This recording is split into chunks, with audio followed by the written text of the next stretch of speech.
Peaches. A luscious ripe peach has no comparison. Peaches are well worth growing, even though challenging they can be. A homegrown ripe peach is so much better than those hard rocks sold in stores. Hi, I'm Amy. Welcome to my channel where I talk about organic gardening and wildlife conservation. Peach blossoms in spring are a beautiful sight, but peaches can be a bit picky, so it's very important to get them off to a good start. For Zone 6, that means choosing the right variety and the right location. Peaches need full sun, and they benefit from getting some good early morning sun. They also like to be up a bit higher and not in a low area where cool, moist air settles. Think of peach trees as the queens of the orchard. Higher ground, looking down on everyone else and facing the morning sun as it rises. The peaches that have done best for me in Zone 6 are Saturn, Reliance, and Contender. I would ask your extension agent what varieties do well in your area. Soil preparation is very important for peach trees. Peach trees are not big on clay soil, which we have in abundance in Zone 6.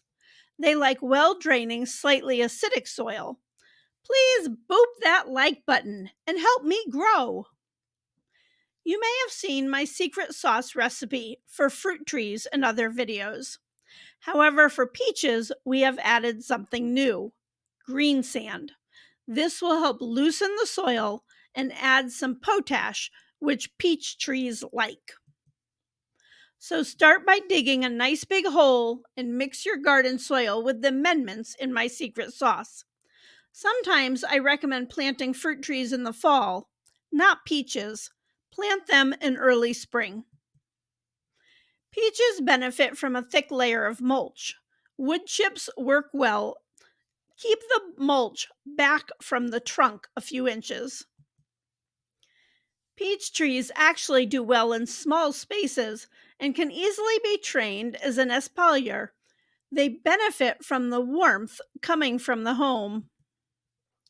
There are many dwarf varieties of peaches that do well in small places.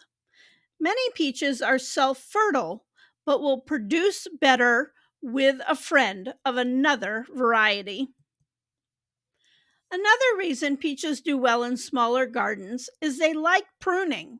You can prune off the tips at the end of the branches to encourage a wider shape. Thinning is important with peaches. Young fruit that is too close together won't reach a good size and is more prone to fungal issues. Thin fruits so they are 6 inches apart. Peach trees grow well in a goblet shape.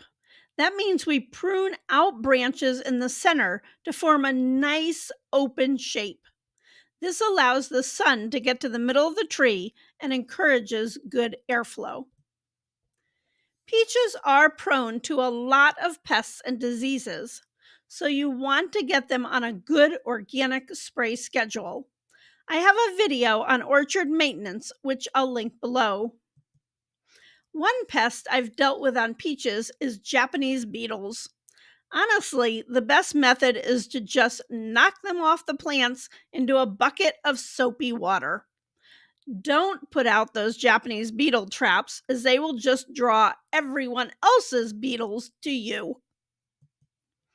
Peaches also get a variety of molds and mildew, like this black fungus. The best steps are prevention and having a spray and fertilizing schedule. Pruning to provide good airflow is critical with peaches. Peaches are popular with local wildlife, including deer and a variety of birds. Fencing is the best option for mammals, and netting will help keep birds away. Peaches can be harvested anytime from late June to late August, depending on the variety. One way to tell if they are ready is that they will have a wonderful sweet aroma. Ripe fruit will come off the tree with a slight twist. Peaches have a short life once picked, about a week in the fridge. They are great to use for making jam. I like to slice and can them.